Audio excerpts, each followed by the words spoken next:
자, 그래서 어떻게 해주느냐? 이거를 계산해 주는 겁니다. 그래서 어떻게 해주느냐? 여기 보면은 파란 색깔이 충성 고객이고요. 빨간색이 이탈 고객입니다. 자, 처음에는 반반 들어있어요. 아직 구분을 안 한 겁니다. 반반 들어있어요. 자, 두 번째, 왼쪽은 성별일 때는 남자 5, 여자 1. 그 다음에 오른쪽은 여자 4명. 자, 오른쪽은 기혼, 미혼을 이렇게 해놓은 겁니다. 자, 요 데이터를 가지고 이게 지금 이제 가지를 만들어 놓은 거예요. 가지가 성별로 가지를 하나 만들어 놨고요. 그 다음에 여기 기혼, 미혼으로 가지를 하나 만들어 놓고 그래서 가지를 총 2개 중에 2개를 만들어 놨는데 이 중에 뭘 쓸까? 이제 이걸 선택하는 기준을 만들어야 되는 거죠. 둘 중에 뭐가 잘 구분했을까? 근데 얘를 어떻게 해주냐면은 이걸 가지고 하는 겁니다. 자, 지니 인덱스라는 걸 이용해서 하는 거예요. 지니 인덱스. 처음에 상위. 뭐냐면 아무것도 구분을 안 했을 때. 물론 이게 5대 5일 수도 있지만 어떤 경우는 7대 3도 있을 수 있죠. 처음부터가. 그거는 이제 우리가 계산을 해야 돼요. 그래서 뭐냐면 이거를 우리가 부모 노드라고 그랬죠. 부모 노드는 계산을 먼저 합니다. 얘가 부모 노드예요. 그렇게 해서 총 10개 중에 5개. 그걸 우리가 2번 측정했어요. 그래서 항상 곱하기 2를 해주는 거죠. 아니, 그러니까 2번 자기를 곱해주는 거죠. 얘도 자기를 2번 곱해주고요. 거기서 2를 1에서 빼주는 겁니다. 그랬더니 0.5가 나왔어요. 불확실성은 0.5 정도. 0.5가 최대치입니다. 아까 전에 우리가 그래프를 봤죠. 진위지수의 불확실성은 0.5가 최대치예요. 그래서 0.5. 그러면 하나도 구분을 못했네, 지금. 이렇게 우리가 알 수 있겠죠. 자, 그런데 남자로 구분해 보겠습니다. 남자로 이렇게 잘랐을 때 어떻게 될까? 그러면 어떻게 돼요? 총 몇 개예요? 총 6개 중에 5개를 구분했고요. 총 6개 중에 1개를 구분했고요. 맞죠? 그래서 요거를 이렇게 계산해주고 1에서 빼주면 어떻게 돼요? 0.278 정도 되겠습니다. 0.5에서 0.278로 나눠져 줄어들었죠? 근데 얘만 그러면 안 되죠? 우리는 항상 구분을 해줘야 되잖아요. 그럼 남자만 있는 게 아니고 여자 그룹도 있잖아요. 이 2개를 합쳐줘야 되는 거예요. 그랬을 때 어떻게 돼요? 얘는 4개 중에 여기는 하나도 없어요.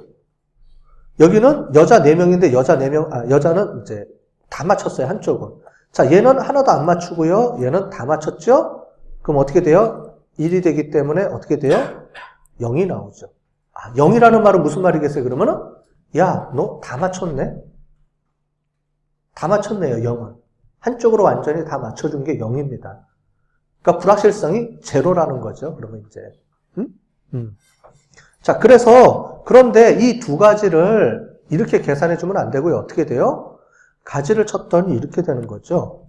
자, 원래 10개 중에 몇 개가 왼쪽으로 갔어요? 얘가 뭐냐면 가중치입니다. 가중치.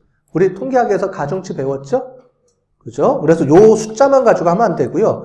이 숫자가 만약에 여기가 100개 있는데 여기는 10개고 여기는 90개예요.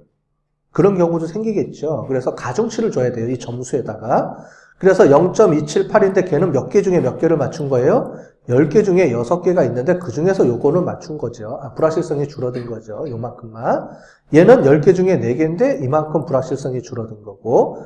그렇게 해서 가중합계를 내봤더니 어떻게 돼요? 성별은 전체적으로 봤을 때는 0.167로 감소됐죠. 언제? 0.5에서 0.167로 이만큼 감소를 했어요. 뭐가요? 불확실성이 감소했다. 자, 됐죠? 0이면 불확실성이 하나도 없다는 얘기죠. 아까 전에 얘기한 것처럼.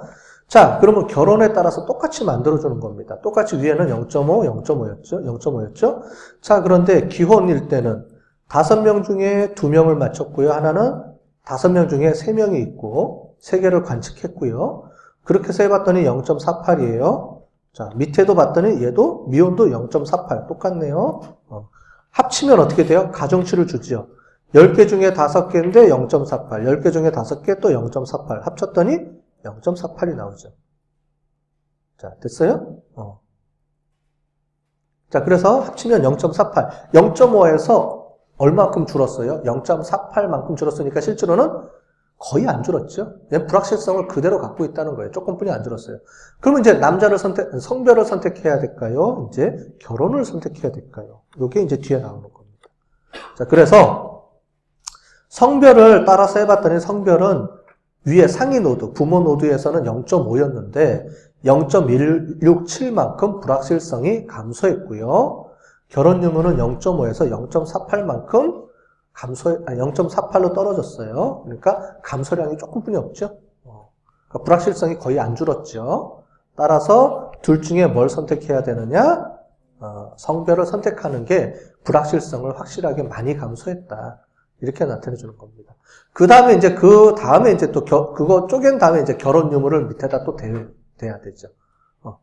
자, 이래서 우리가 얘기하는 의사결정 나무는 이렇게 쪼개면서 중요한 변수를 내가 고를 수가 있어요. 자동으로. 이게 의사결정 나무의 장점입니다. 나중에 이제 장점 부분에 그 얘기가 나올 거예요. 의사결정 나무의 장점은 중요한 변수를 골라주고요. 자동으로 이렇게 알아서 골라줘요. 편하죠. 그러니까 설명하기도 쉽고 이런 개념이 있습니다. 자, 그 다음에 우리 실습이 있는데 요거는 다음 주에 좀 다시 해볼게요. 원래 그 알고리즘을 넣으면 바로 계산이 되는데 그래도 한번 손으로 해봐야 여러분들이 이해할 수가 있으니까 요거는 나중에 다시 해볼게요. 이렇게 해주는 겁니다.